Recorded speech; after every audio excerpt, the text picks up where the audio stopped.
Bonjour et bienvenue sur ma chaîne YouTube pour cette nouvelle vidéo. Dans cette dernière, nous allons parler d'un chapitre d'histoire et de géographie de la classe de sixième qui s'intitule Se repérer dans le temps et dans l'espace. Pour bien comprendre ce chapitre, nous répondrons à la problématique suivante. Comment les hommes parviennent-ils à se repérer dans le temps et dans l'espace? Nous commencerons dans cette première partie par voir comment se repérer dans le temps, sachant que c'est une compétence indispensable en histoire. Dans le petit 1 de ce grand 1, nous verrons tout d'abord que la frise chronologique est un outil pour lire le temps.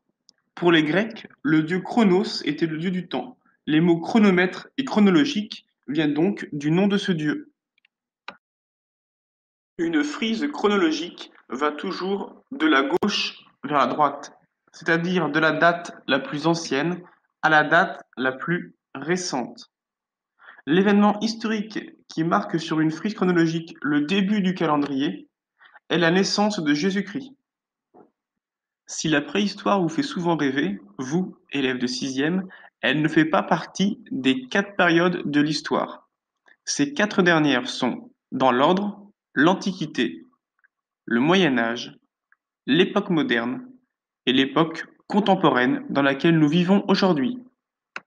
Dans le petit 2 de cette première grande partie, nous allons voir que les siècles sont des repères indispensables pour se repérer dans le temps. En histoire, les siècles s'écrivent toujours avec des chiffres romains. Pour comprendre les délimitations des siècles, prenons un exemple.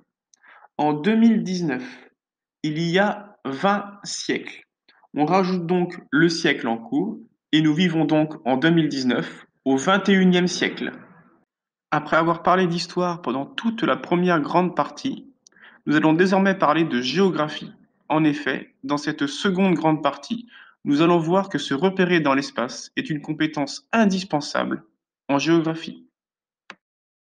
L'environnement est en danger au Groenland en raison du réchauffement climatique qui fait fondre les glaciers et la banquise.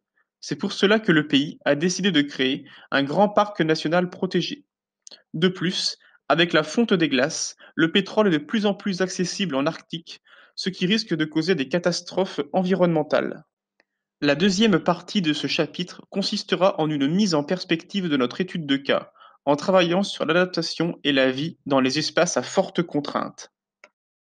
Dans cette première partie du grand 2, nous allons voir les différentes façons de représenter la Terre afin de mieux connaître le monde.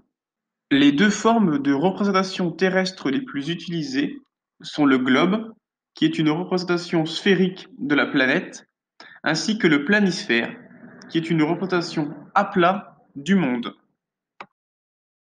Dans cette deuxième partie du grand 2, nous allons voir que la Terre se compose de nombreux continents et de nombreux océans. La Terre est recouverte aux 2 tiers par des océans, et notamment l'océan Atlantique qui borde notre pays. Sur notre planète, on retrouve 6 continents qui sont l'Europe, l'Afrique, l'Asie, l'Océanie, l'Antarctique, ainsi que l'Amérique du Nord et du Sud. Revenons ensemble sur 2 points de vocabulaire essentiels. Les détroits sont des passages maritimes étroits entre 2 terres, comme le détroit de Gibraltar entre l'Europe et l'Afrique. Les isthmes, eux, sont des passages terrestres étroits situés entre 2 mers, comme l'isthme de Panama situé entre l'océan Atlantique et l'océan Pacifique.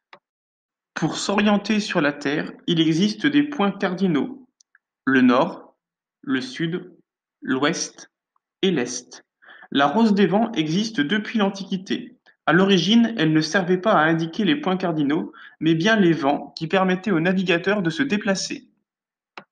Dans cette quatrième partie du grand 2, nous allons voir les diversités des échelles et des thèmes sur les cartes.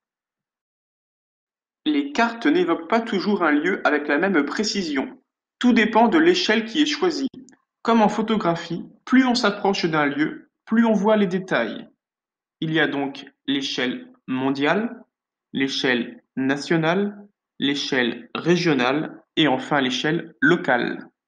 Un croquis est une représentation simplifiée d'un paysage sous forme de dessin.